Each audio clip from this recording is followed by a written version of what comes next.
Welcome, everyone, particularly those of you at the participating law schools, from the deans to the clinical professors, to the law students, to others in the legal community who are joining us today. We cannot truly start this meeting without the following recognition. There has never been a national infrastructure for eviction prevention in our country, nor, to be honest, has there ever been a truly humane and just national eviction policy. According to the Eviction Lab, in a normal non-recessionary year, 3.6 million eviction filings will take place, with a large percentage for back rent of only $500 to $600. Of course, some evictions are unavoidable and necessary, but with 97% lacking access to an attorney, it is heartbreaking to think of the devastation, the downward cycles, the loss of dignity, economic dignity, and even homelessness that often takes place in our country without any effort to prevent it for small amounts of funds. The emergency rental assistance in the American Rescue Plan is a major national experiment in whether we can have a national infrastructure, a national policy for a more just eviction policy. It is certainly one of the most challenging aspects of the American Rescue Plan because we had to start it up in over 50 states and 300 to 400 different jurisdictions. So for myself, Gene Sperling, as the coordinator of the American Rescue Plan, I don't think there was another plan that was at the same time as frustrating and painful at times, and ultimately as rewarding and inspiring as the emergency rental assistance. For all its challenges and difficulties, and yes, heartbreaks where it didn't work, this has been an extraordinary national experiment, because for all the challenges, for the slower startup, at the end of this year, this country, having never even helped tens of thousands of people facing evictions in a year, will have helped over 3.5 million renters in a time of stress. 25 to $30 billion will have been committed or spent. And instead of the tsunami of evictions that we feared after the end of the national eviction moratorium, evictions rates are actually at 60%. They are less than 60% of a normal non-recessionary period. So all of you are part of a national experiment for a more humane eviction policy for access to justice that we must be committed to continuing in the years to come. Now, when Erica Pothig, my partner at the Domestic Policy Council, who works on housing policy, and when we did our early conversations with the Eviction Lab, Legal Services, American Bar Association, National Courts and States, and others, it was very clear that we couldn't just focus on the relief of the emergency rental assistance, that we had to look at the court system and the legal system if we were going to make meaningful progress, both in slowing the pace of evictions and giving us more time to help families that might face challenges after the moratorium ended, but also to start to make sure that this crisis was being used for something lasting and more meaningful. They had a suggestion. They said, is there any way the Department of Justice could get involved, that they could take a leadership role? They said, even though they did not have the power to compel, that the message from them that we should be nationwide supporting eviction diversion and access to counsel would have a significant response. On June 24th, that first response came. It was from the Associate Attorney General, Vanita Gupta. She wrote a national letter to all judges calling on them to institute court diversion. The power of that initial letter from Associate Attorney General Gupta was extraordinary. Now, I usually don't ever talk about my religion in a speech, but I will say that when we do Passover, Jews often say Dayenu. That would have been enough. I think we felt that that was an exceptional effort by the Justice Department on such a critical eviction issue of economic justice. And the Justice Department continued to take action.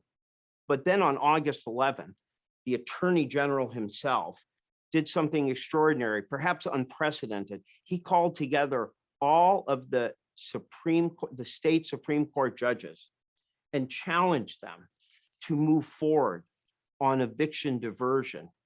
I'm sure there may have been other times an Attorney General has taken such a leadership role on such an issue where economic justice and access to justice merge, but it was an extraordinary meeting. And I think, again, we would have said Dayenu, that would have been enough. But that was not enough for the Attorney General or for Associate Attorney General Gupta. They wanted to do more. They continued to do more.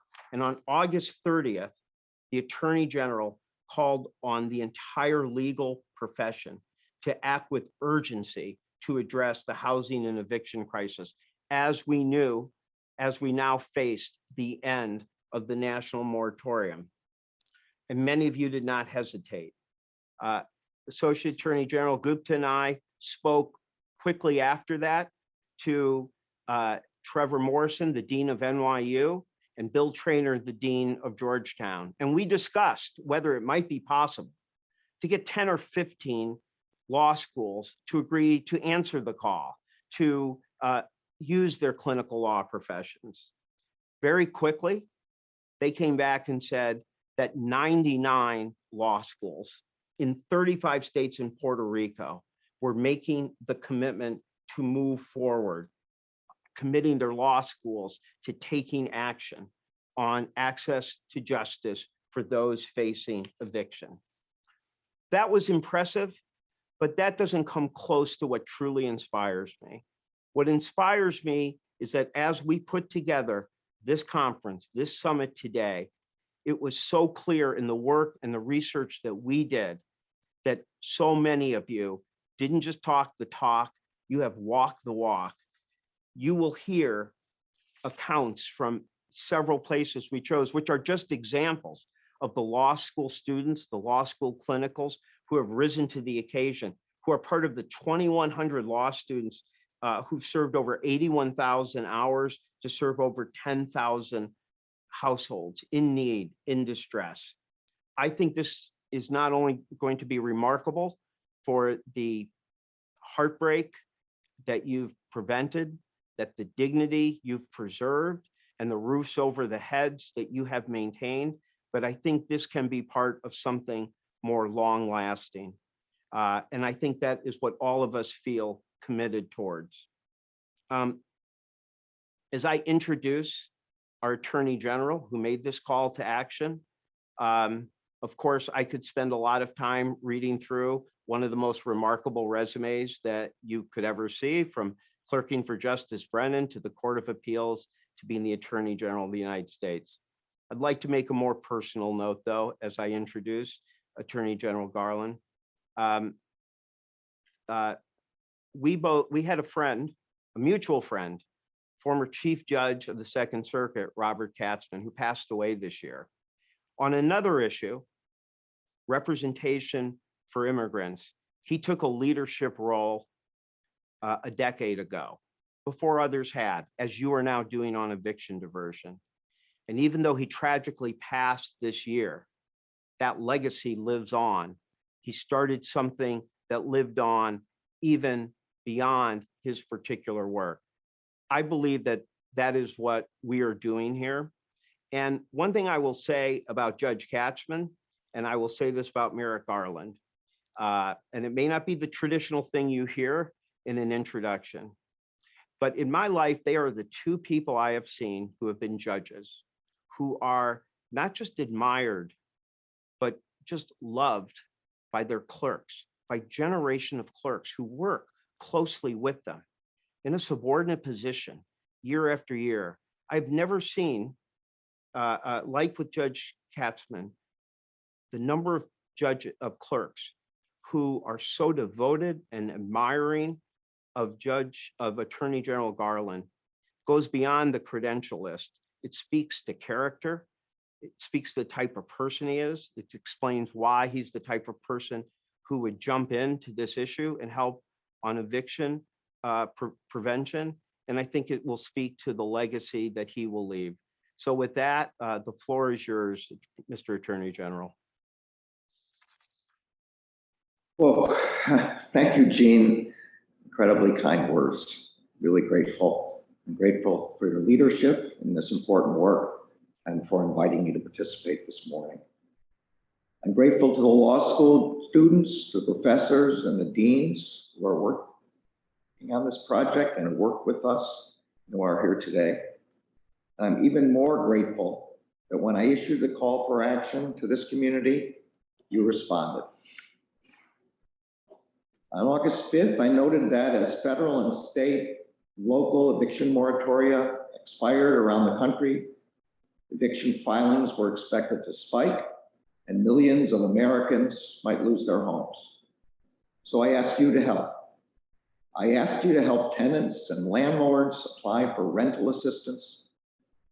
I asked you to volunteer with your local legal aid provider to provide legal counsel to tenants as they applied for rental assistance, mediate disputes with landlords, or litigate eviction filings in court. And I asked you to help state courts implement their eviction diversion programs by acting as mediators or appointed counsels. I called on you as members of the legal community to use your skills, your education, your experience, and your time to help the most vulnerable among us.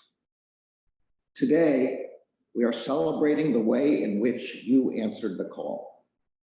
Law students and lawyers from across the country stepped up to take on cases.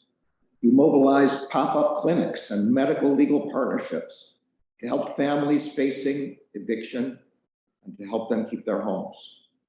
You helped our courts implement eviction diversion programs. You developed new digital platforms designed to ensure that housing court proceedings could be carried out fairly. You assisted your clients and your communities at a time when they needed it the most, when our country needed it the most. I thank you for the work you have already done, but I know I do not need to tell you that there is so much more to do. Today, 151 days since I asked you to answer the call to help Americans facing eviction, and 151 years since the Justice Department was founded, making real the promise of equal justice under law remains our urgent and unfinished mission. Fulfilling that promise demands that we work to ensure equal access to justice.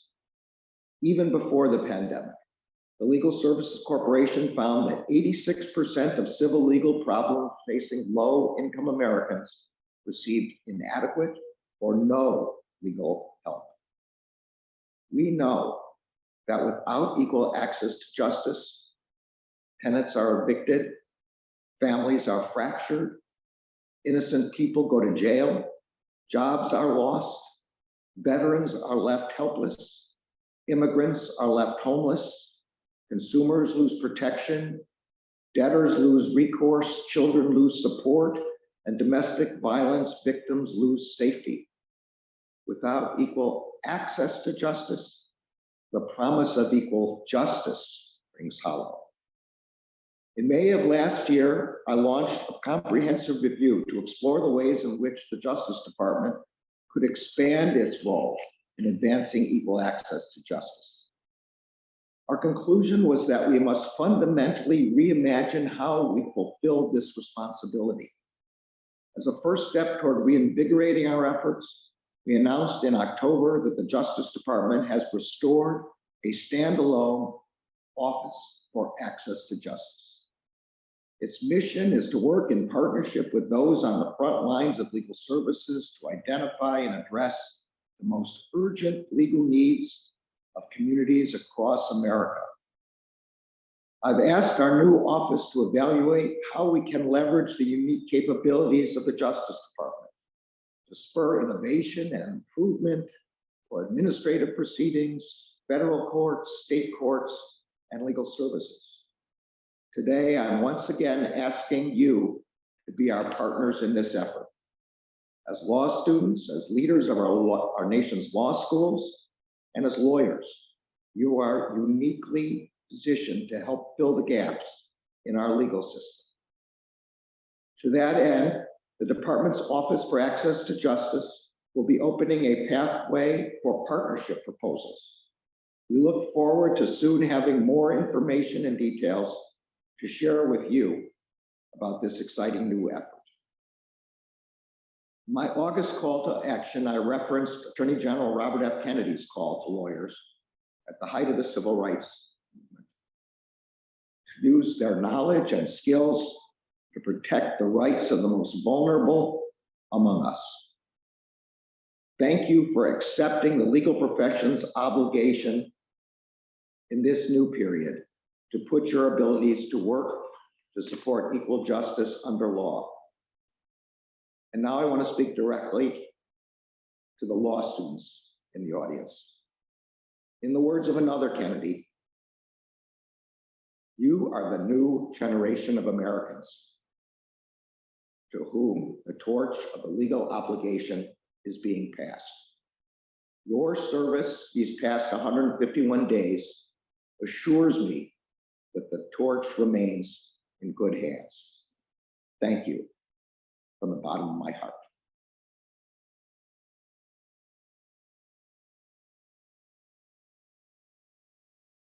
Thank you so much, Mr. Attorney General, for that very substantive and inspiring remarks together. I want to take a moment to thank somebody else at the Justice Department who has played a key role in this, which is Burden Walker, who has been really absolutely critical, together with Emily Benfer, on our team on working to put together this this effort, and Burden has been really the glue that has helped so much put together these efforts. So thank you.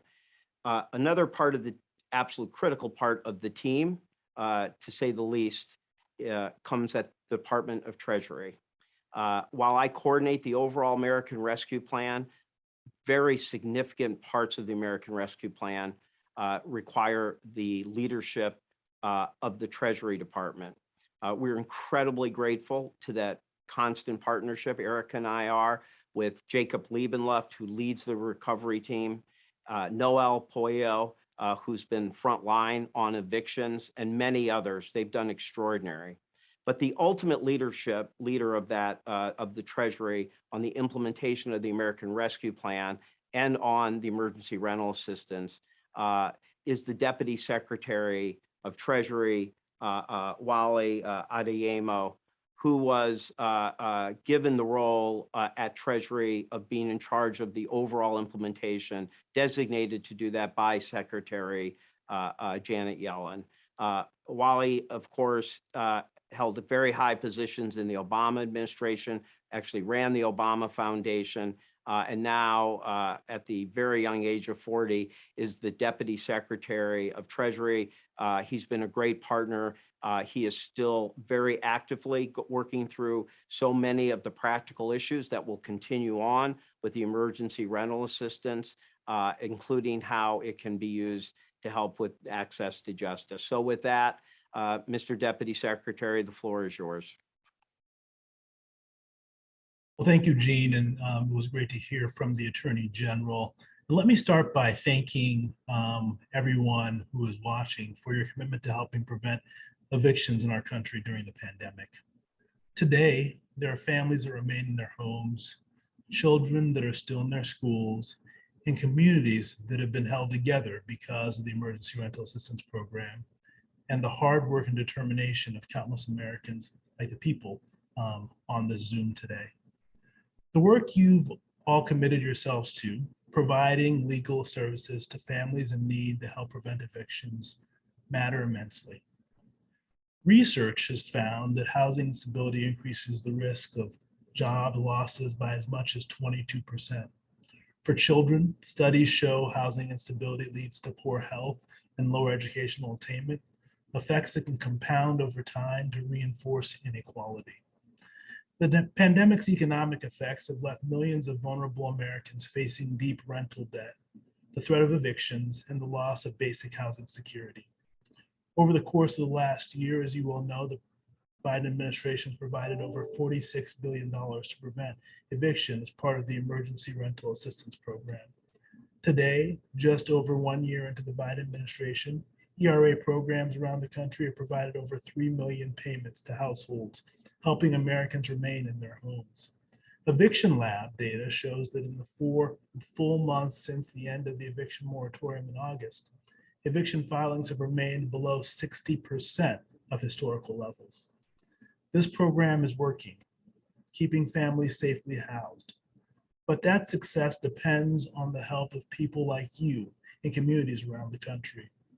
As I travel around the country to meet people that are still in their homes because of ERA, they are all grateful for the support of the federal government, but even more grateful for the members of their community, like you, who have shown up to help them during their darkest hour.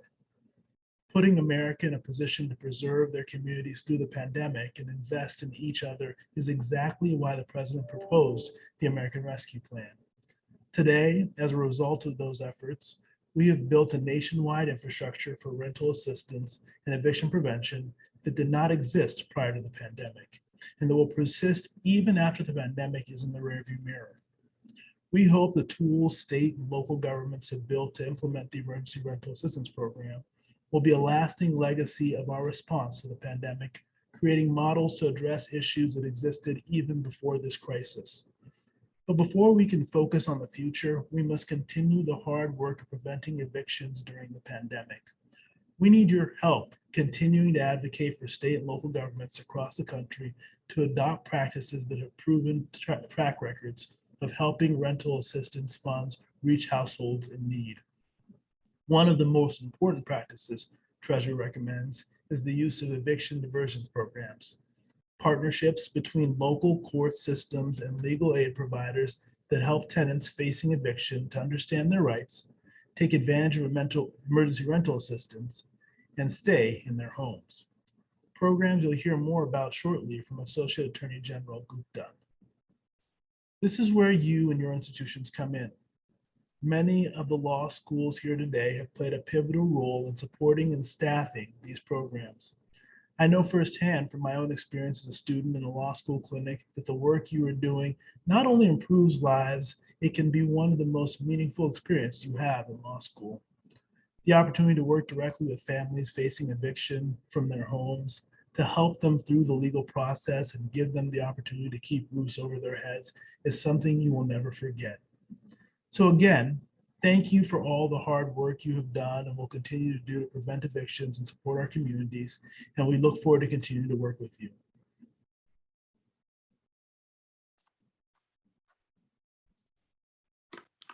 Thank you so much, Deputy Secretary, not just for the comments, but your leadership as the department with the line responsibility for the implementation of the emergency rental assistance, for all you've done.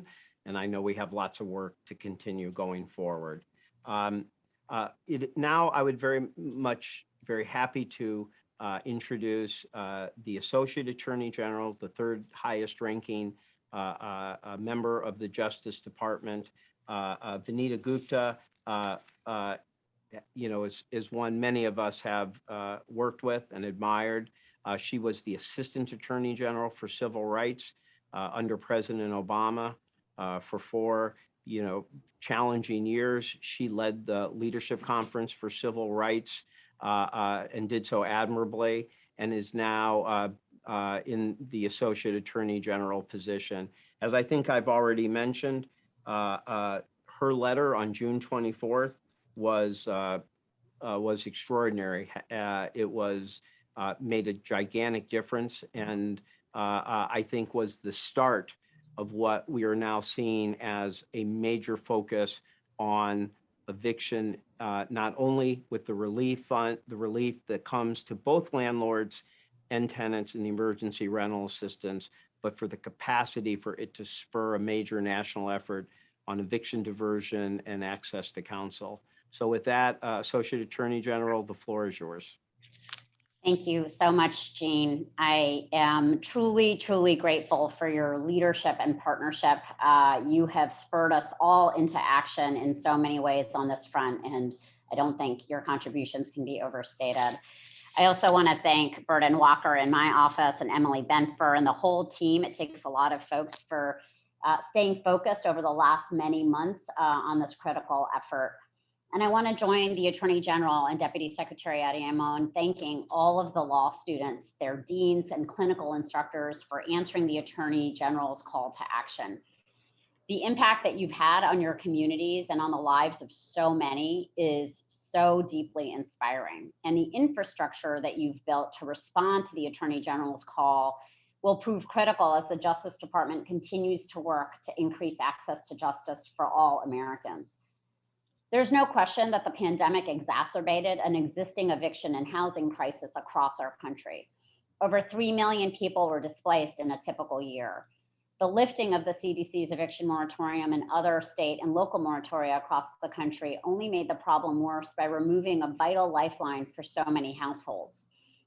I view the housing crisis as a racial and gender justice issue because of the disproportionate effect the spike in evictions will have on women and people of color.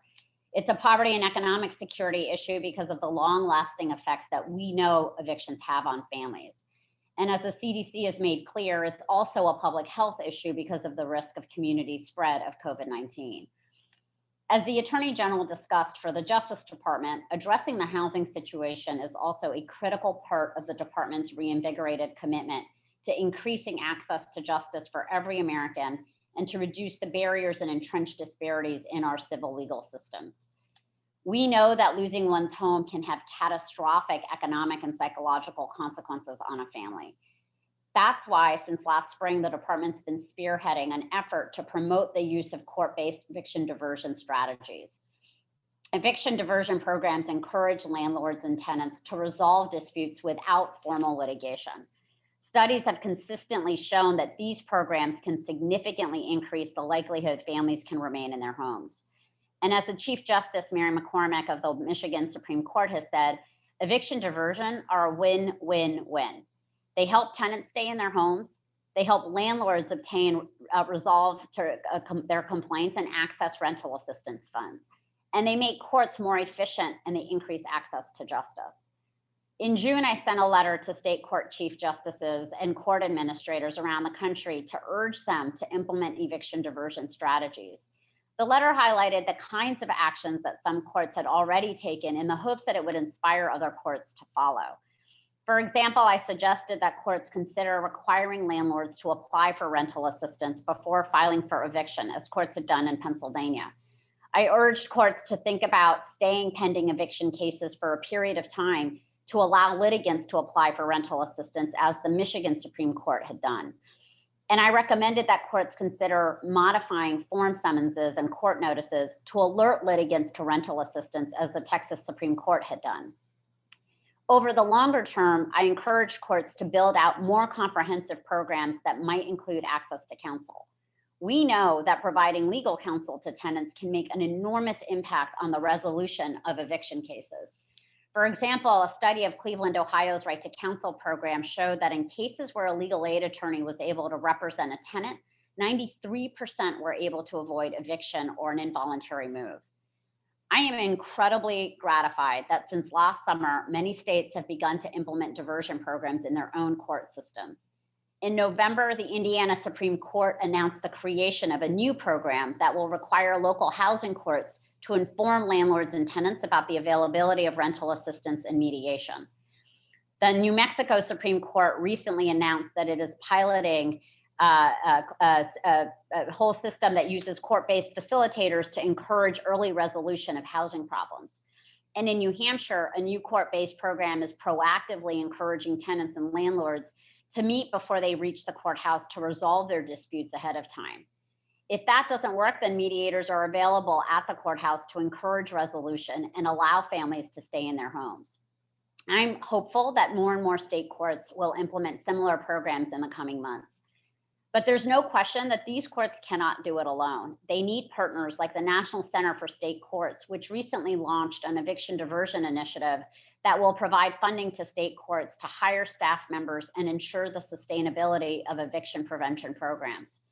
And they need all of you, law students, willing to step up and make a difference to make these programs work. They need you to help connect potential litigants with rental assistance programs, to mediate disputes, and if necessary, to represent the unrepresented in court.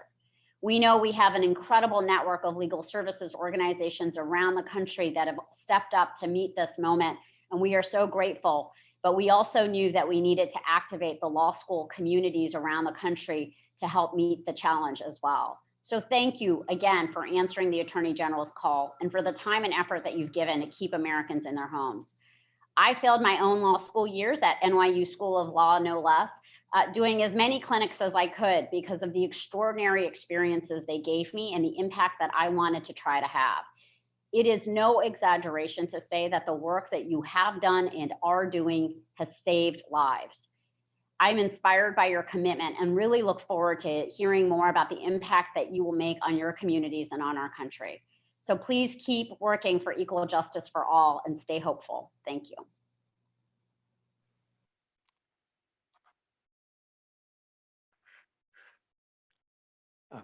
Thank you so much, Associate Attorney General Gupta.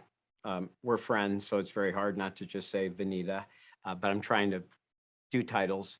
But thank you so much. I mean, really, the ongoing and committed effort of both the Attorney General and the Associate Attorney General's office has just been impactful, and it is, you know, much of the reason, if not the main reason, that we are all here today. We're now turning to the part of this session, which is devoted to actually talking about the law school commitments, what is actually happening on the ground with law schools, with clinicals, with students. You know, this is in many ways the heart of our program. I only wish that we had time to do 50 or 60 different discussions with the different efforts that have been done at so many law schools. Picking out only 6, which was not to suggest that there weren't tens and tens as strong, but just to try to pick out examples so that people could understand, to see the tangible effort that has been done in direct connection to the Attorney General's call to action. We wanted to go deep in a few areas and let you see the students and the legal service attorneys who are on the ground doing this. I will say, as the Associate Attorney General said, we really have discussed, and we've heard from so many people, that someday the $46 billion may run out, but the question for many of us is, how do we use that to spur a more lasting reform? And I think what we're talking about today can be that legacy. It may require still more funding, but these type of reforms are going to come from the courts, from people's commitments like yours. To go into the session on law schools and their actions and the commitments by the deans, I just couldn't imagine a better person to kick us off than the second gentleman of the United States, Douglas Emhoff. We're just so grateful that he chose to participate with us. And it's so fitting that he be this person to kick off. And let me just give a couple of reasons why, beyond the fact of being the second gentleman of the United States. I have been living in California for some time because of my wife's profession.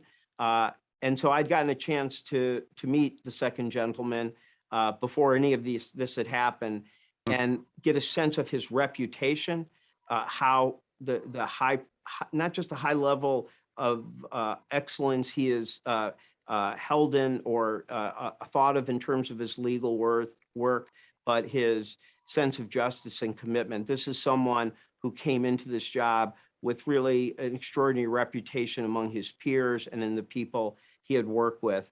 And I could go on about what he has done as second gentleman on environment, on gender equity, on many issues. But the one thing I wanted to mention was that the day that the Attorney General convened all the state Supreme Court justices, that was one of just two major events that the Attorney General was doing that day on access to justice. The other was that that three people, the Attorney General, our excellent White House counsel, Dana Remus, and the second gentleman, Doug Emhoff, were convening a first of its kind legal aid and interagency roundtable that resulted in very tangible, specific support for legal services, for legal aid. That was part of what happened that day. And when I'd heard the second gentleman speak, and even just recently about his experiences, even on this issue that we're talking about itself and his commitment, it was clear to me that this was the right person to introduce and kick off this session. So, Mr. Second Gentleman, we were really honored and appreciative that you would take that role. So I turn to you. Gene, thank you so much, and thank you for your leadership on this issue and on everything that you're doing for the American Rescue Plan and this country and your distinguished career. And it's always great when I get to see you behind the scenes. So thank you, Gene, so much. And hello, everyone. Good morning. I'm so honored to join all of you on this important call. And thank you to my friend, Attorney General Merrick Garland, for your words earlier, your leadership in issuing this vital call to action to address the housing and eviction crisis that has brought us all together today. And in addition to Gene, Deputy Secretary Adiyamo, and Associate Attorney General Gupta, great to see you both as always, and thank you for your work. And to all of you out there, the law school deans, the clinical professors, the lawyers, the law students, and everyone else interested in this topic, and again, for so quickly mobilizing and answering the Attorney General's call to action. It's incredible. And you have all amplified the importance of expanding access to justice. Now, as second gentleman, but also as a fellow lawyer and now law professor, I am just so personally grateful for all of your efforts to expand access to legal representation. Your work is just so vital right now, because right now, as we speak, so many people, the representation is it's literally the difference between keeping a roof over their family or being pushed out into the streets. That's how critical this is right now. And as you all know, every year, millions of Americans are just shut out of the civil court system and denied their rightful access to justice. And this isn't because they did something wrong. They simply don't have access to legal help. And we've got to fix that. And we are going to fix that. And like all problems facing our country, as has been said, the pandemic has just further magnified this devastating reality, and especially for our nation's most vulnerable populations. Anything that was bad before has been made worse now. The access to justice gap, we'll call it a gap, in America exists not just in certain communities, it exists in every single community in our country. And this is why the Biden-Harris administration is determined to reinvigorate the federal government's role in expanding access to legal representation. And it's why my wife and fellow attorney, Vice President Harris, and I are so deeply, personally committed to fulfilling the promise of equality under law and access to the law and our courts. And it's why I was so inspired to learn that 99 law schools, including where I teach at Georgetown and others, and thousands of law students have responded without hesitation and almost immediately to the Attorney General's call to action on equal justice.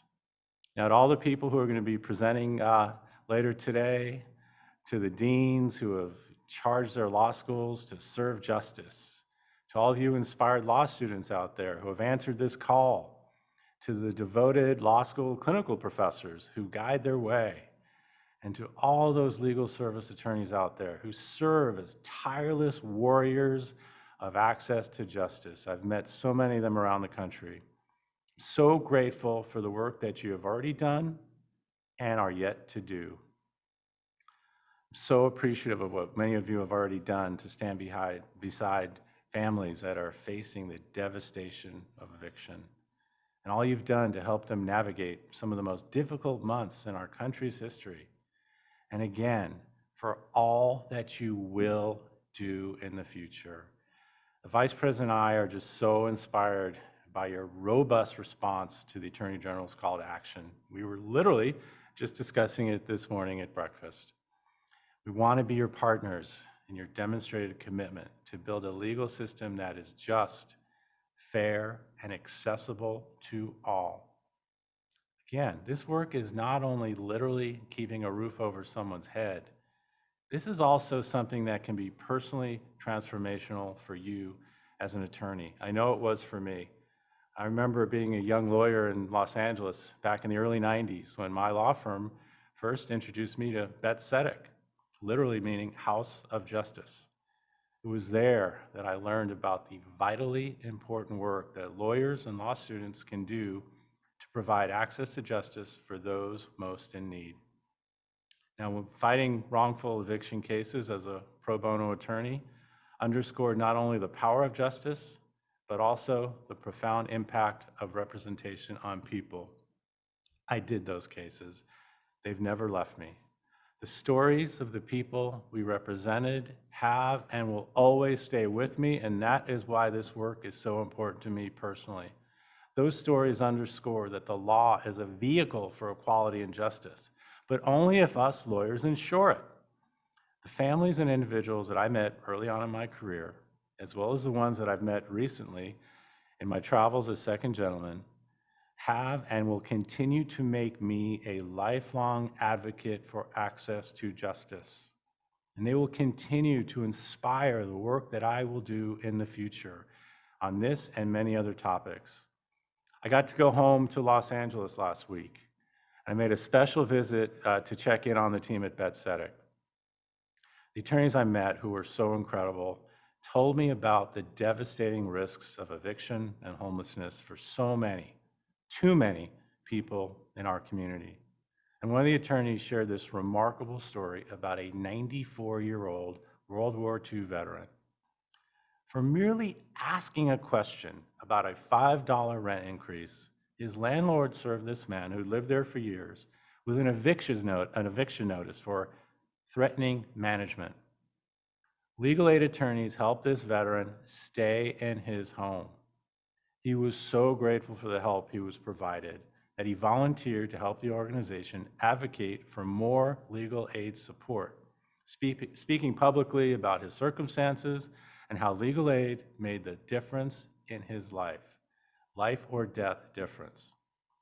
As you all know, there are families and individuals facing similar crises like these in every single community, every single day. It's not only evictions, it's also denial of rightful benefits. It's domestic violence and so many other issues that we see out there as lawyers that have been made worse by COVID. And that's why I'm so thankful for the work of everyone participating in today's event. You have all been providing dignity, housing security, and justice to millions of families across our country. You're also playing an important part in building an eviction policy and indeed a broader legal system that is more just, fair, and accessible to all. I salute all of you, not just for answering this call, but for using your legal skills in furtherance of equal justice. I'm so confident that the impact each of you will make in the months and years ahead and throughout your careers will further the vital cause of access to justice. Thank you so much for having me here today. It's truly an honor. Thank you so much, Mr. Second Gentleman, not just for your, opening frame on the Access to Justice Challenge, but for your personal reflections about your own work as a young lawyer, and the fact that you were just at Ben Sedek, who, if you live in the California area, is right on the front lines fighting for access to justice and protecting people from evictions every day. Just really goes to your own personal commitment both then and now. So thank you so much for kicking off this really heart of the of our session today on the 99 law schools who answered the Attorney General's call. We were very excited right from the start that with the Attorney General's call, there was such a strong reaction across the board. It's hard to remember what that period was like. August 30th, at the end of the eviction moratorium, there were many experts who predicted there would be a doubling or tripling of eviction. Some people said a eviction tsunami. I truly believe that without all of the efforts, without the over 500,000 payments going to households every month from the emergency rental assistance, without all the efforts on court diversion and leadership, we would have faced a much more dire situation. We never do mission accomplished or celebrations on this because honestly, even when you see the eviction rate at 60% of historic averages, you still see people falling through the cracks and suffering great harm, heartbreaking harm. So this is an area where we're never done. But one of the things that we saw right at the beginning was that we were hearing from law schools, how could they help? And Vanita Gupta and I ended up on the phone with two of your colleagues, Bill Traynor, the Dean of Georgetown, and Trevor Morrison, the Dean of NYU. And we said, we're hearing interest.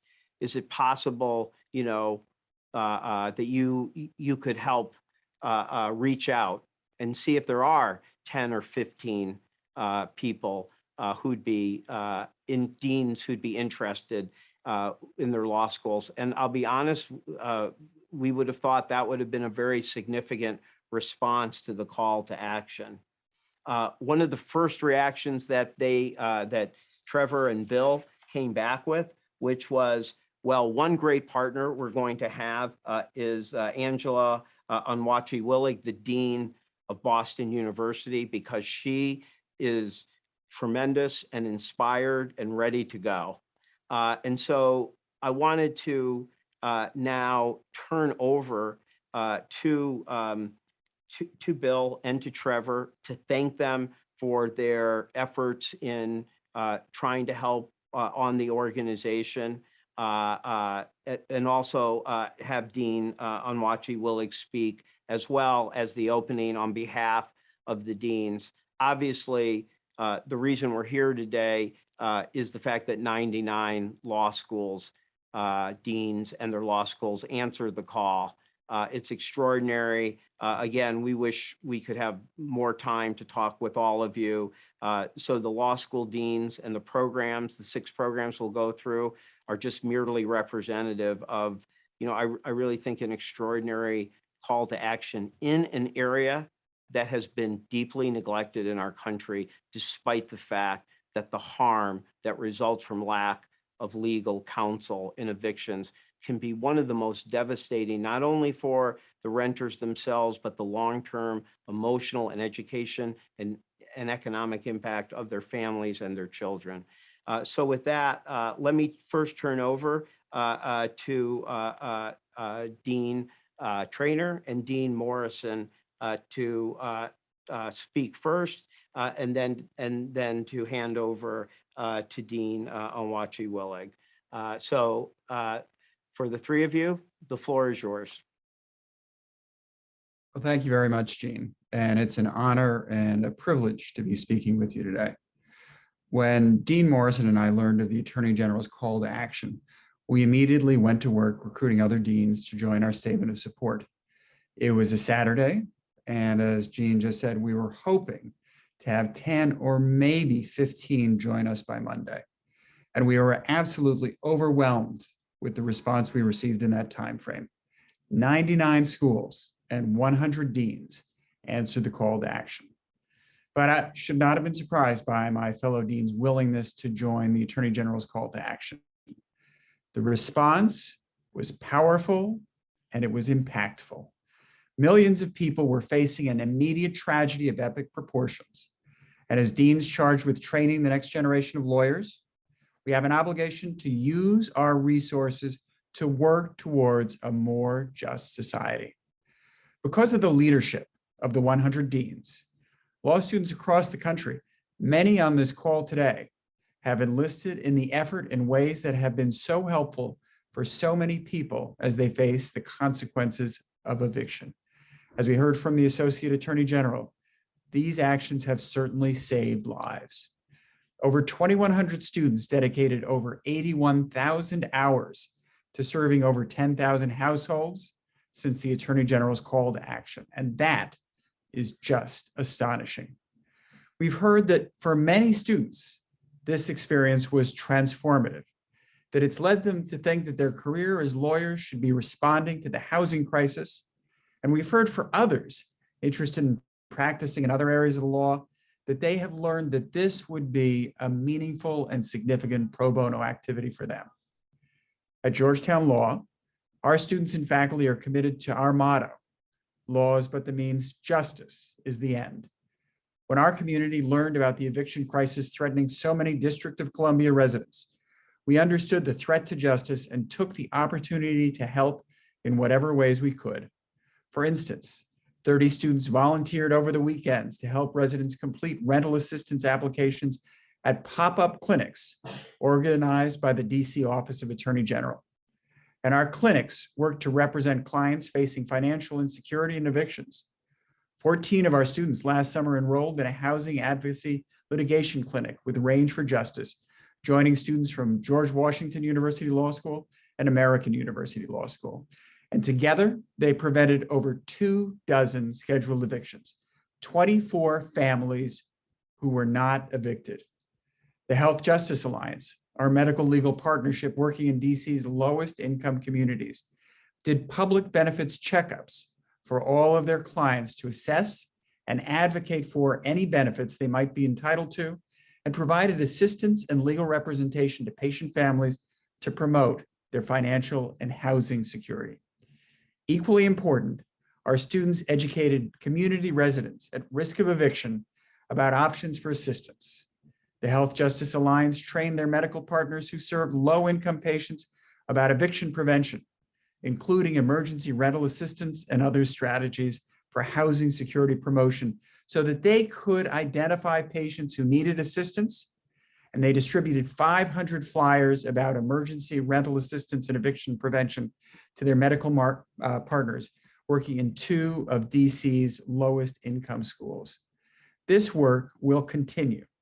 Before I turn matters over to Dean Morrison, I want to leave you with a short reflection from one of our students.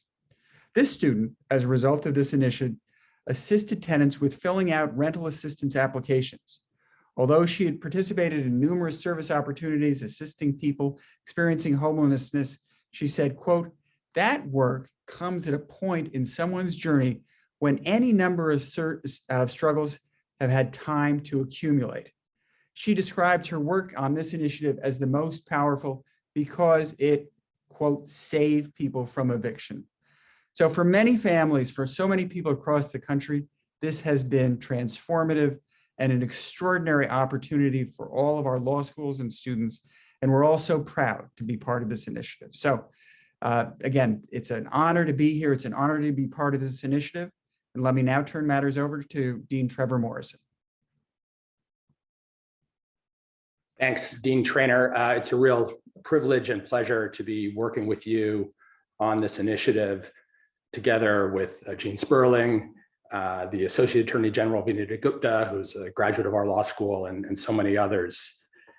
The Attorney General's call to action resonated as deeply as it did with law schools across the country because our institutions are firmly committed to training the next generation of lawyers to be responsible and impactful stewards of an effective, equitable, and just legal system. Drawing on resources such as our pro bono programs, clinical and externship offerings, and the service of our larger law school communities, we deans pledged on behalf of our faculty and students and larger communities to do our part in ensuring that families and individuals facing eviction have the legal representation, counseling, and assistance they need to understand and exercise their rights, in ensuring that those entitled to the support of the Emergency Rental Assistance Program are able to access it, and in promoting fairness and justice in eviction proceedings in our communities. At NYU Law, our clinical program through our housing law externship has long served New Yorkers in need of housing-related assistance. This externship involves a partnership with outstanding attorneys at the Legal Aid Society. And working with those attorneys, our students have helped New Yorkers apply for support from the Emergency Rental Assistance Program.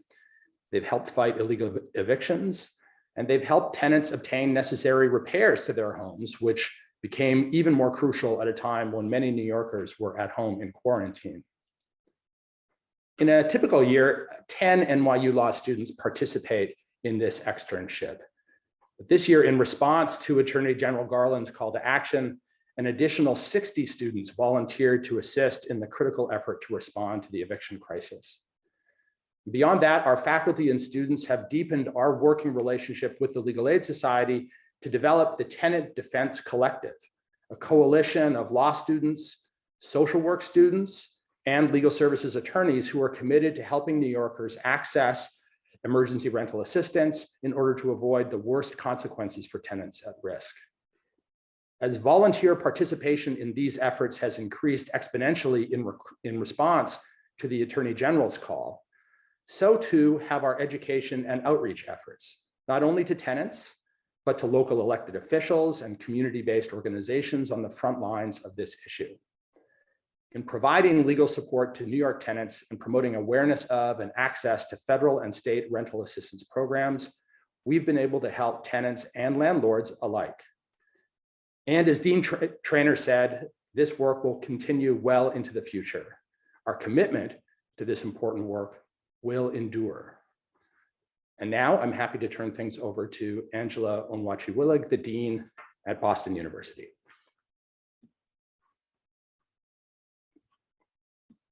Thank you. Thank you, Mr. Sperling, and thank you, Deans Morrison and Traynor.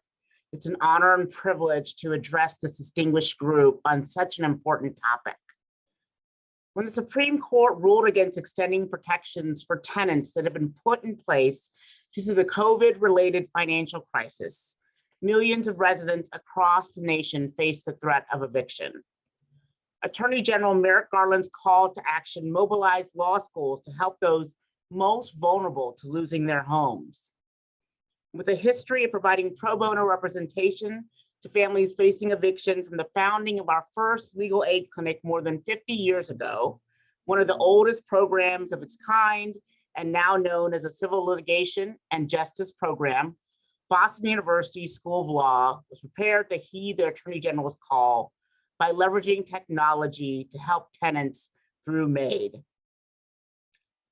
Few things are as disruptive or more disruptive and destructive to a person's life than eviction. You lose your home, your community, your stability. Basically, with eviction, you lose all that you have known all at once. Eviction affects your mental health and your well-being, even when you're not in the middle of a pandemic. And it's 100 times worse when you are. Eviction begins a cycle of economic hardship that is frequently impossible to climb out of. And for some, eviction can become a death sentence. I understand these pains from personal experience because I've seen family members suffer the sting of eviction, including through illegal tactics like lockouts.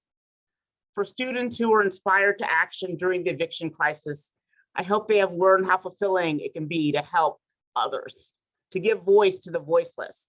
I hope they have learned that many landlords fail to follow eviction law because their tenants often do not know their rights and often do not have lawyers to represent them. That said, in no way do I mean to discount the financial losses to landlords. Their losses are very real, and contrary to popular belief, some landlords are only a paycheck ahead of their own tenants. Because a global pandemic is the root cause of the current eviction crisis, we have to seek a solution that both protects tenants' rights and reimburses landlords for their losses.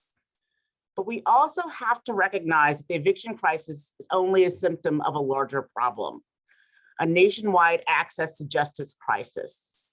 It is a simple fact that legal services are financially out of reach for many middle class, working class, and low-income individuals.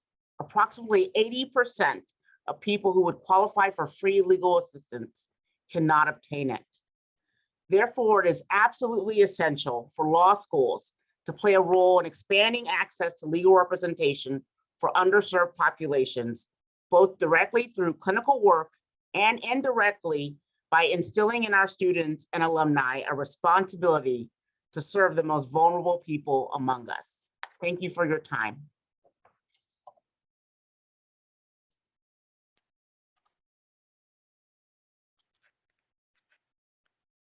Thank you so much for all three presentations and for all the work each of you have done organizing and implementing. And I think as Dean Owachi Willig rightly said, talking very tangibly and specifically about an access to justice crisis that we are trying, or a gap, as the second gentleman said, which we are trying to close. In doing the, we're now going to hear from some of the different projects, which I feel are just extraordinary.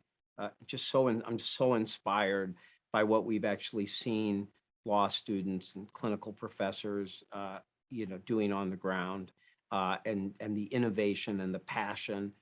It's just extraordinary.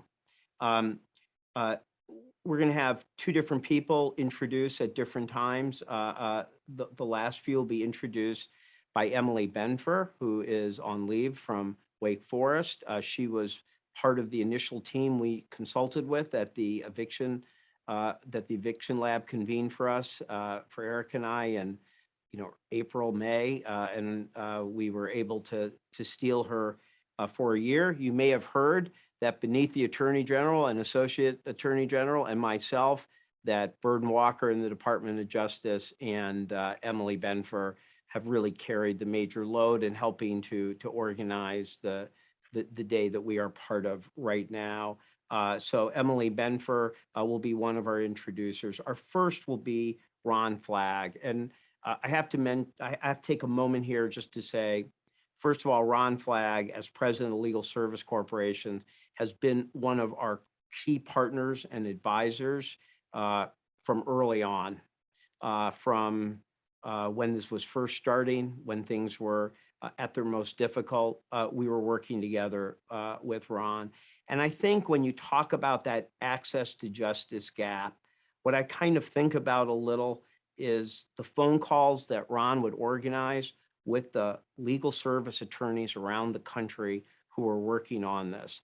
I thought to myself afterwards, this is like the legal MASH unit of the COVID crisis.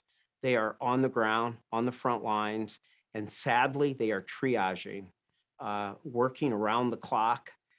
You can admire those round the clock hours, but it shouldn't be that way. And when I think of the law students and the clinicals that have come up today, I think of the cavalry coming, because we ought to be doing more for our legal services. We ought to do more for those on the front line. We ought to do more to help them not have to triage, but to try to serve everyone who comes through that door. And I think that really is so much at the heart of what we're doing here. So I'm going to have Ron do the introductions, and the first few things we're going to hear about are specifically where law students and law school students and law schools are indeed partnering and working with legal services, which we've seen on the pro bono side as well, where those programs only seem to work when there's a legal service lawyer unit that is willing to connect, make assignments. So with that, I'm now going to turn over to my friend and partner, Ron Flagg, the president of the Legal Service Corporation. Thank you, Gene, and thank you for your leadership. Every tenant in America is entitled to certain rights under laws of the jurisdiction in which they live. But these legal rights are not self-enforcing. Our judicial systems around the country for enforcing these rights were largely built by lawyers on the assumption that people using the systems would be represented by lawyers. In many categories of life-altering cases, that assumption is false. In eviction cases across the country, in many jurisdictions, over 90% of tenants are unrepresented, while over 90% of landlords are represented. Overall, the legal aid providers that LSC funds turn away over 40% of the eligible clients who make it to their door for lack of resources.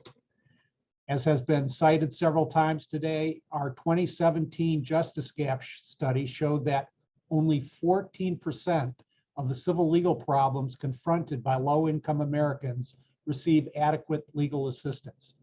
And that was in the good old days before the pandemic, which has caused a surge in unemployment and other civil legal problems. Our 2022 Justice Gap study that LSC will be releasing in April will show, not surprisingly, that the already enormous justice gap is widening. This justice gap underscores the critical need to supplement legal aid resources with pro bono and other resources. I am truly and profoundly grateful to all of you, America's law schools and law students, who have answered that call during the pandemic to help fill the gap. You have made a true difference. I'm honored to introduce 4 heroes who have led such efforts. First, we'll hear about the Safe and Stable Homes Project, in which law students from multiple schools across Atlanta supported both legal aid and pro bono attorneys. Our first 2 speakers will be Darius Woods, a staff attorney from Atlanta Volunteer Lawyers Foundation, and Ray Freesone, a second-year law student at Atlanta's John Marshall Law School. Darius? And thank you, Mr. Flagg, for that introduction. Before I get started, I want to give a special shout out to my colleagues and other legal services attorneys and staff who help train and mobilize law students to meet the Attorney General's call to action. At the Atlanta Volunteer Lawyers Foundation, or AVLF for short, our mission is to create safe and stable homes and families by inspiring the fight for equal justice under the law. Since the onset of the COVID-19 pandemic, legal nonprofits across Georgia have experienced an influx of low-income families facing housing instability. At AVLF, we witnessed firsthand a knowledge gap about the resources available to tenants like emergency rental assistance and other protections under the law. In response, our organization, along with Georgia Legal Services Program and the Atlanta Legal Aid Society, sought assistance from law students to increase our capacity. We created several initiatives, from calling tenants the week prior to their eviction hearing and connecting them to our eviction hotline, to expediting our intake process by using students to conduct the initial screen of tenants. Fortunately for us, the law students in Georgia, they stepped up. Thanks to the Attorney General's call to action, hundreds of law students volunteered for legal services organizations in Georgia. AVLF's Safe and Stable Homes program alone had over 300 volunteer slots filled by law students. And along with the students from the Georgia Legal Services Program, we served hundreds of clients. We hope to continue to harness the power of law students to increase our capacity and provide quality assistance and resources to vulnerable tenants throughout Georgia. On that note, I'd like to pass it over to one of our spectacular law student volunteers from Atlanta Johns Marshall School of Law, Ray Freisen, who will speak about her experience answering the call. Thank you, Darius. I would like to begin by saying I did not initially know there were so many out there working towards the same cause as myself. And I am honored to be associated with such amazing people doing so many inspiring things. So thank you to each of you. Excuse me. To begin, the impact of the pandemic on my family led me to wanting to help others who could be struggling to stay afloat. I quickly learned the obstacles I had experienced, such as parenting and working from home, were amplified in other families to a much greater extent. As a student at Atlanta's John Marshall Law School, I'm encouraged to develop a strong social awareness and provide support in our community. When the Attorney General made his call to action, I responded. I volunteered at a helpathon by Free Legal Answers organized by Paul Wilson in our Office of Experiential Learning and Pro Bono program.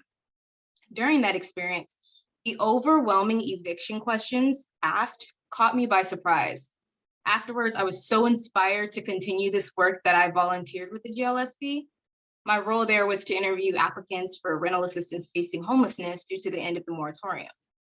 At times, I fought back tears, hearing how so many had lacked access to public transportation, childcare, even electricity. The domino effect that resulted was endless. I found these stories to be some of the most difficult situations I have ever heard. Two stories have particularly stood out to me and have motivated me since. One applicant quit her job due to her 3 children being sent home for remote schooling. 2 of her children were autistic. She had accrued back rent, late fees, and some of her utilities had been cut off as a result. She had no access to the internet and struggled with the application process to receive rental assistance. As a mother, hearing another mother cry for help, I imagined the world was on her shoulders. I imagined that this woman was so desperate for help and I wanted to provide that help for her. I also encountered a woman who had no power. She had lost her job. Her car was repossessed. Her phone was shut off. The only income was from her son who worked in a sugar mill. After the moratorium ended, she was left with back rent for over 6 months with accrued fees. She had no access to public transportation due to the rural location, no access to internet, and she and her son were sharing his phone. While waiting for the sheriff to arrive and put them on the street, she ended up telling me, well, asking rather, what can I do next? What's next? After hearing that she and her son were waiting for the sheriff to arrive to put them out on the street and their next option was to sleep in their car, that question hit me very hard. I almost forgot what to say. And after informing her about what the rental assistance program offered for the first time, she let herself show some emotion and she cried in relief. My school provided the opportunity to extend a small fraction of help by determining the hindrances that many of us could easily overlook as basic human needs. In the beginning, I thought I understood how this pandemic had impacted everyone. But it wasn't until this experience, responding to the Attorney General's call to action, that I realized how this crisis affected so many people. We can't ever understand the extent of hardship people are going through, but we can stand beside them and make housing stability a reality.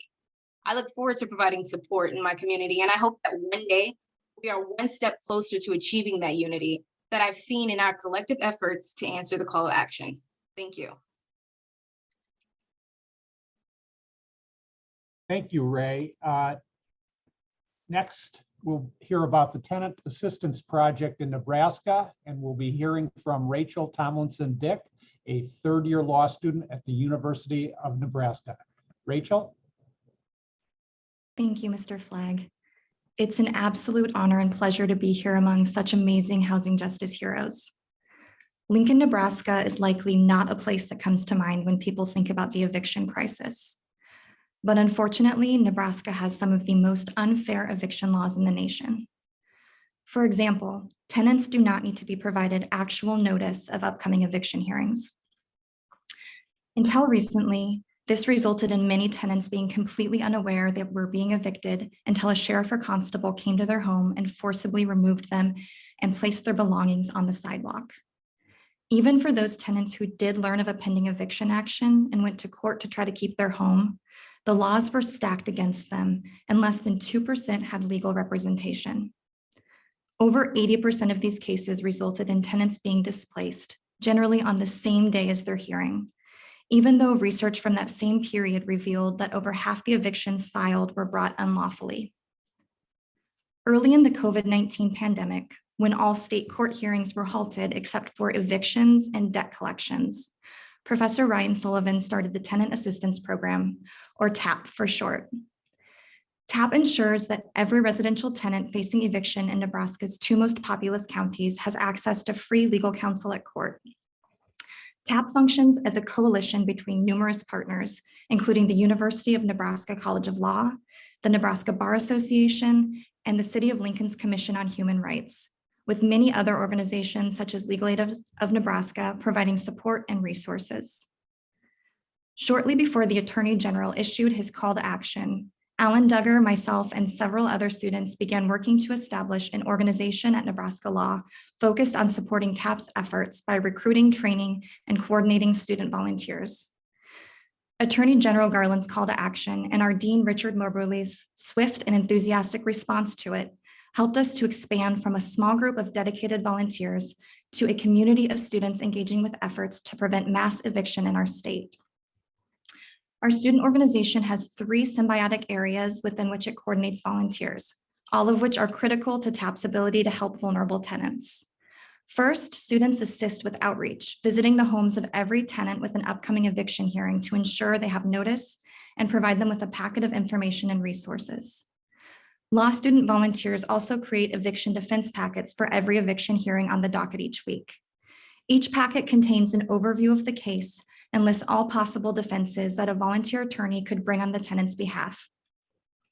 Finally, law students volunteer at the courthouse, where they greet tenants as they arrive for hearings, help conduct intakes, act as court observers, and in the case of senior certified students, directly represent tenants under the supervision of a practicing attorney. Astoundingly, TAP has a 98% success rate of preventing immediate eviction and has helped over 400 Nebraska families just since the call to action. Additionally, over $9 million in emergency rental assistance has been distributed directly because of TAP's efforts. Contributing to this work has shown me the impact that is possible when people within the legal community prioritize working to prevent injustice in tangible ways.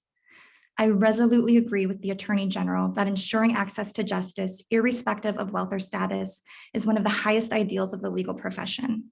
I'm profoundly grateful to my role models, mentors, and peers who work to bring this aspiration closer to reality. Thank you. Thanks, Rachel. Finally, to share the Law School and Legal Services Eviction Prevention Partnership in Michigan, we're joined by Daniel Ellman, Assistant Clinical Professor and Director of Externships at Wayne State University Law School. Dan? Thank you, Ron. Good morning, everyone. First, I want to thank the Office of the Attorney General, the Second Gentleman, the Deputy Secretary, and Gene Sperling for the opportunity to speak to such a distinguished audience. I'd also like to recognize our Dean, Dean Bierschbach, who has spearheaded Wayne Law's response to the AG's call to action. And finally, I'd like to recognize our students. Your energy and your commitment are really what drive our project, and you deserve so much of the credit. When the Attorney General issued the call to action last summer, that struck really close to home for us at our law school. Wayne Law is located at the heart of Detroit, and Detroit experienced severe housing issues even before the pandemic began. We knew that the end of the eviction moratorium would send thousands of people suddenly at risk of losing their home, and we knew that we had to do something about that.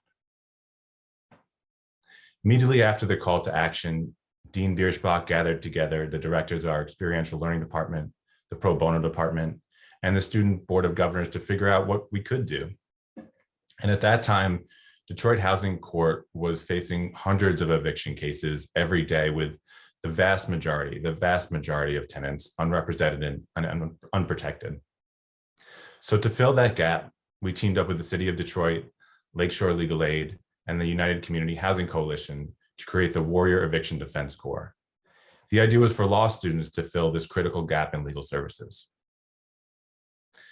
We designed the core so that law students would first be trained by Lakeshore Legal Aid and then supervised in the field by experienced attorneys. And we wanted as many students as possible to participate, so we tried to create a lot of options. Currently, our students staff eviction dockets, conduct client intake, draft pleadings, and negotiate conditional dismissals. And they also conduct neighborhood canvassing and direct community outreach with Detroit's eviction prevention team. The response from the students has been truly incredible. By the end of this semester, our students will have committed 1,900 hours to direct service work doing eviction defense. And even more than that, what really stand out are the individual experiences of the students. I had a student recently reach out to me just to tell me how much the core meant to him. He said that representing people who were facing eviction, that's the reason he came to law school, to stand up for people that needed him the most. We think the core has done really important work and made a lot of contributions, but we know that there's a lot more that we need to do and it needs to get done. So as we look ahead, in addition to eviction defense, we envision the core embracing other housing issues, like the right to counsel in landlord-tenant cases and deplorable housing conditions that continue to exist. But we've also heard about the work of so many other law schools. We welcome collaboration and teamwork and even just the exchange of ideas. So please feel free to reach out to us and we will certainly do the same. We know that we face a really tough road ahead, but it's so inspiring to be in a room with so many people dedicated to this cause, and we look forward to continuing this work together. Thank you, Ron. Thanks, Professor Ellman. And now it's my pleasure and honor to pass the mic to my colleague, the indefatigable and indispensable Emily Benford. Thank you, Ron, and thank you to our speakers whose efforts exemplify the tremendous response from schools across the country who answered the Attorney General's call and confronted this wicked and inhumane problem of eviction and its life-threatening and altering consequences. Our next speakers demonstrate the power of acting in solidarity with the community, the impact that students can have when they join together in adamant refusal to accept injustice and inequality, and the importance of housing to health and every aspect of thriving as a human being. These stewards of justice engaged in community and client-centered lawyering and broke down barriers to ensure that adults and children on the precipice of eviction received the help that they urgently needed to stay safely housed. I'm delighted to first introduce Narinda Brown-Hyatt, an associate professor of law and the director of the Civil Justice Clinic at Rutgers University Law School, where students mobilize to launch direct actions in marginalized and low-income communities. Professor Hyatt. Thank you, Emily, and thank you to the Attorney General and the White House for convening us. The courthouse in Essex County, New Jersey, where the law school sits, has been closed for L&T trial since March 2020. All hearings take place over Zoom. Notice to tenants is uneven and entry into the Zoom is difficult for many, which has created significant access to justice issues. This was the scenario that we at the Rutgers Civil Justice Clinic were faced with when the Attorney General made his call. How would we make tenants aware of pending cases, available rental assistance, and legal representation in the middle of a pandemic, all while the courthouse was closed? The answer, go to the people. We developed an anti-eviction project, 2 components of which I want to briefly summarize right now for you. With our 8 3L students, clinic students, we focused on direct representation, facing tenants who were subject to eviction by the largest evictor in the city. We searched for every pending case that this one evictor filed by the start of the semester. We then sought to locate each tenant to notify them of the pending case, how to access upcoming hearings on Zoom, and offered the clinic as counsel. We had to use non-conventional avenues beyond mailing letters, which we worried about with postal delays. Students went to tenants' homes to drop letters, searched online for phone numbers to make calls and send texts, and sent direct messages to social media accounts that they could find. Once we found the tenants with pending cases, we helped them certify for ERAP and represented them at hearings and at trial. We touched about 64 families with our direct representation strategy. We labeled our Know Your Rights campaign, which was the second prong of our action, Stop Evicting Newark. And it was built in partnership with a tremendous community organization, Newark Water Coalition. The 2L pro bono students participated in the coalition's weekly clean water and whole food distributions. The pro bono students created one-pagers, multiple short informational videos, and social media posts that they circulated broadly in the community, all urging tenants threatened with eviction to register for emergency rental assistance and to contact the clinic for further help and legal assistance. We reached a couple of hundred families with this approach. In an effort to recognize the assistance the coalition provided to our project and not to take Black and brown labor without compensation, the clinic offered in-kind payments of legal services to the nonprofit and contributed to purchases of food and water for the distributions. I've learned so much by watching Anthony and the Newark Water Coalition move, and I'm trying to emulate their community first model in the clinic going forward. By doing this work in a two-pronged fashion, our goal was to touch as many tenants as we could in the most accessible, transparent manner possible and ensure, one, that tenants were not missing court dates, two, that tenants knew emergency rental assistance was available and how to access it, and three, that tenants were aware the clinic could represent them if they had a pending eviction case in court. But hopefully also to do so without sacrificing our pedagogical values as a clinic and while building on the energy and scaffolding of our already established pro bono student housing group to develop a pipeline of future housing attorneys.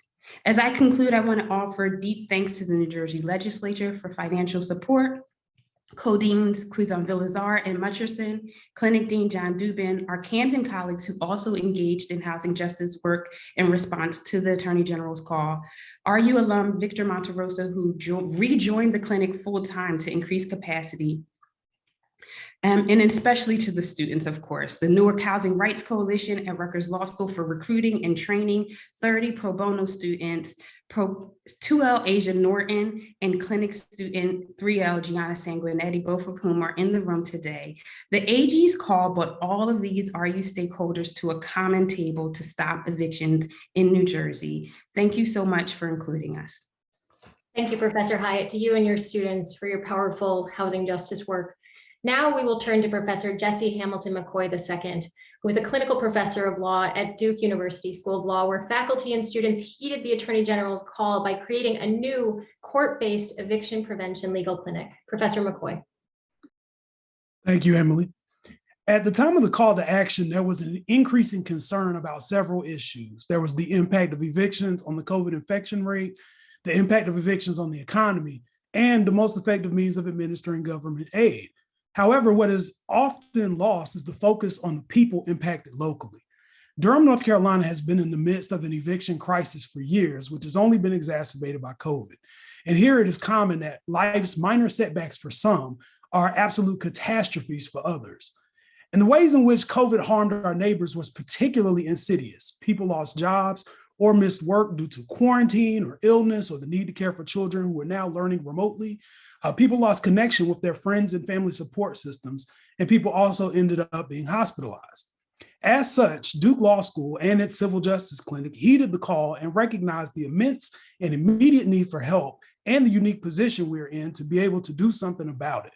So in addition to continuing our pre-existing eviction diversion program, in early September, our clinic director, Charles Holton, our student coordinator, Amanda Jews, and I established the Eviction Advice Clinic. The purpose of this clinic was to host a human interface that could provide legal advice to community members facing eviction or substandard housing conditions, while also serving as a proxy for community members seeking to apply for emergency rental assistance funds administered at that time by Durham County's Department of Social Services. We also sought the help of student volunteers and were overwhelmed when one volunteer announcement generated over 50 interested students. Our advice clinic operated every Friday from 9 a.m. to 12 noon from September through January at the Durham County Courthouse. And in just those 4 months, we were able to advise, empower, and in some cases immediately represent just shy of 100 individuals who otherwise would have been left on their own to figure out how to simultaneously navigate the court system, gather a myriad of documents needed to qualify for financial assistance, and locate the emergency rental assistance providers. We were also able to encourage magistrates and judges to provide information about the advice clinic to litigants appearing before them in summary ejectment hearings. As a native of Durham, I am proud of the response that the Duke Law community provided in helping the people of my hometown. However, this crisis is far from over. I hope that we in the legal community continue to exercise our obligation to help those who are most vulnerable. Thank you for your time. Thank you, Professor McCoy, to you and your team for ensuring equal access to justice across the community. Our final law school presenter, Katie Merlin, a third-year law student at Wake Forest University, partnered with her law school community to collaborate with a health clinic and a local emergency rental assistance program to identify families in need and ensure their housing stability. Katie. Thank you, Ms. Benfer. Good afternoon, everyone. I would like to thank the White House and the Department of Justice for convening this event, Attorney General Garland for igniting this movement, and Second Gentleman Douglas Emhoff for your encouragement and solidarity in the cause of securing access to justice. When the Attorney General issued the call to action, our Dean, Jane Aiken, mobilized the Medical Legal Partnership Clinic and the Pro Bono program to respond. Under the supervision of Professor Allison Gold, we implemented a multifaceted strategy to address the eviction crisis. It was clear to us that emergency rental assistance is the most direct and swift way to relieve tenants from the imminent threat of eviction.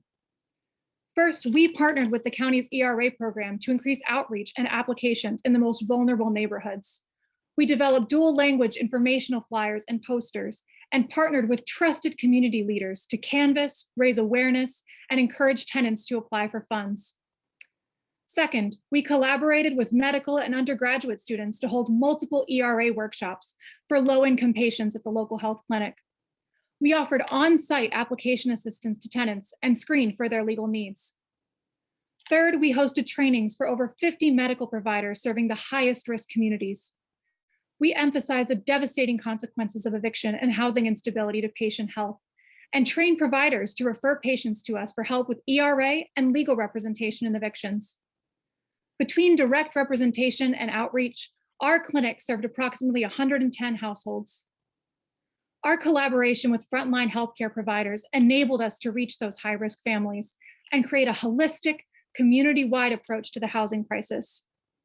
Together, we ensured that families had the foundational rock and security of a home at a time when the risk of homelessness was at its height. This would not have been possible without ERA's unprecedented funding.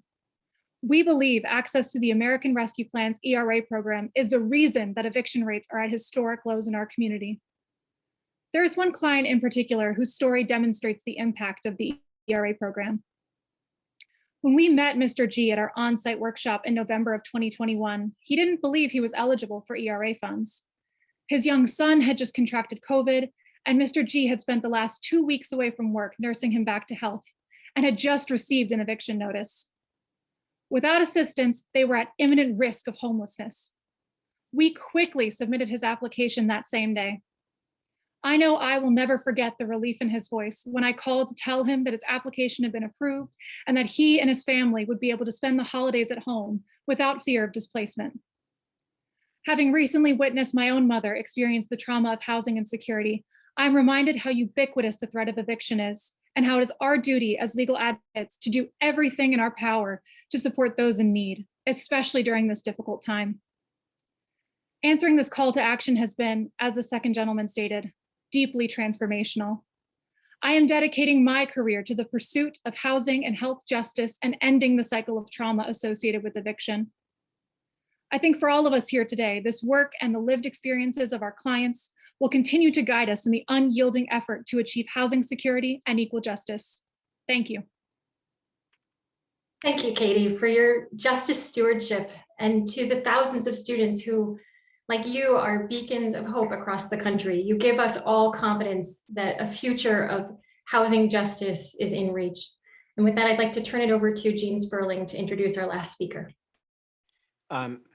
Thank you. Thank you so much, everyone. I have to say, I did not hear one person in the presentation that I would not like to have representing me in court. You also heard that that a lot of what people were doing was providing counseling and assistance to prevent having to get there.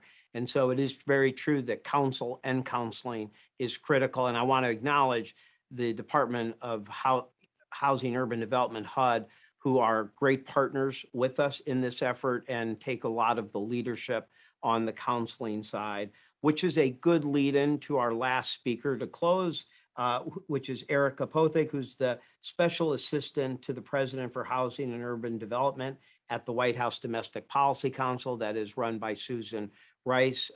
Erica is really our lead housing person across all housing issues inside the White House. She has certainly been my partner. I'm so sorry, this is so short. Okay. It's certainly been my partner in coordinating has been an briefed. all-of-government White House effort on eviction prevention. So the only thing I will say before I turn to her is to say it is not easy to get the Attorney General and the second gentleman on the same day, but if there is a desire among the students doing this to have additional conversations with us, not perhaps at this high level, this does not need to be one and done.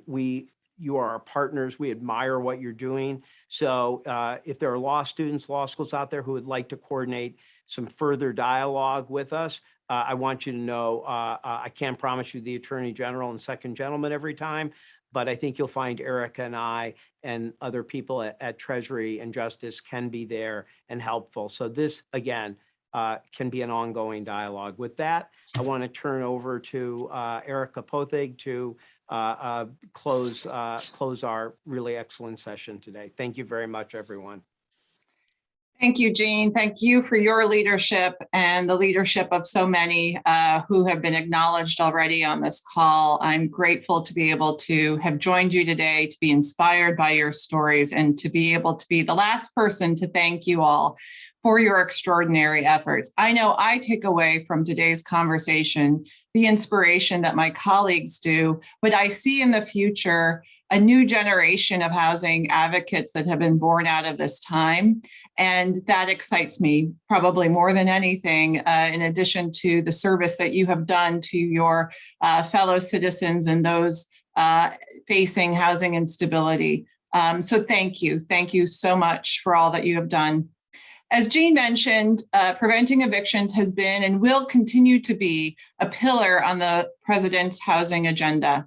And because of your efforts and the efforts of so many federal agencies across the board, because this has been a whole of government effort, state and local governments, we have collectively averted an eviction crisis, yet continued to be humbled by those who still face a crisis ahead.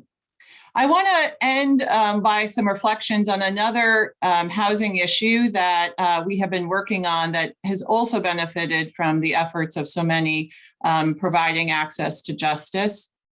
And that is the crisis faced by homeowners in this country who've also been affected by the COVID crisis.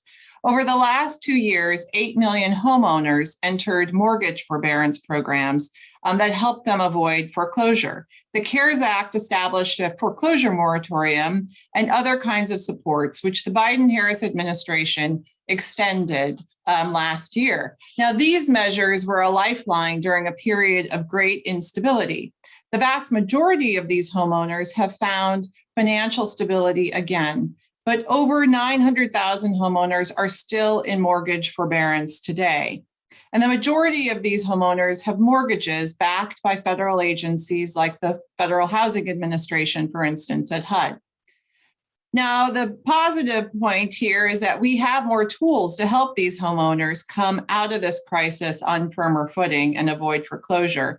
And we're doing this in two major ways: by reducing mortgage payments for borrowers with FHA, USDA, VA-backed mortgages and those guaranteed by the Federal Housing Finance Agency, and through another program that was made possible through the American Rescue Plan called the Homeowners Assistance Fund, which provides $9.6 billion that states are administering, which complement the administration's other borrower relief efforts. Now, as we head into this year, we know that mortgage forbearance periods are ending for so many homeowners, and legal aid attorneys are once again on the front lines to help these homeowners navigate their options. Our relationship with organizations like the Legal Services Corporation and the National Consumer Law Center have been critical as we ensure homeowners can stay in their homes and preserve their wealth. Now, you may or may not remember in the last housing crisis that so much wealth was stripped from Black and Brown homeowners. Over 2 million homeowners lost their home to foreclosure. And this resulted in the increase in racial and ethnic wealth gaps due to the loss of home equity for so many Black and Brown communities. Well, the Biden-Harris administration is committed to ensuring that this doesn't happen again and that we enable homeowners to preserve the wealth, especially in the current market. So over the next year, we will continue to focus on efforts to prevent evictions and foreclosure, but also efforts to expand access to housing through the expansion of rental assistance, which the president requested in the FY22 budget, and hopefully through the Build Back Better agenda, which would create or preserve and improve more than 1 million homes. That creation of housing will also help to lower housing prices that eats into so many family budgets. This is just a few of the priorities in the very expansive agenda that also includes an expanded approach to addressing and ending homelessness, which the American Rescue Plan has also made some critical investments in. Jean promised other sessions we're happy to do to explore other parts of the agenda, but I just want to close today by thanking you all again for playing such a critical role in this moment in American history that I hope we look back on and see that what we did mattered and that people's livelihoods were protected because of the work that you did. Thank you all so much. With that, let me turn it back to Jean to close. Thank you. Take care. Thank you all. This has been extraordinary. We want to keep this partnership going. As I said, Erica said, we're just very appreciative. If there's additional sessions that we can have, Q&A, other things we can do, this is an ongoing partnership. Your efforts are not one and done with us. We don't want them to be one and done. I think if there's been a theme throughout this, it has been that this crisis existed before the pandemic and just got worse. An eviction crisis, an access to justice crisis. Just want to thank our extraordinary partners in the Justice Department, the Attorney General, Vanita Gupta, the second gentleman, for being here, all of you, particularly the law students who have really risen to the occasion. And we look forward to more action, helping people. Every avoidable eviction is an avoidable heartbreak. And we're very committed to preventing as much as possible and doing what we can to close, as the second gentleman said, this access to justice gap. So thank you very much to everyone. And we look forward to further sessions, further dialogue, further constructive partnership. Thank you.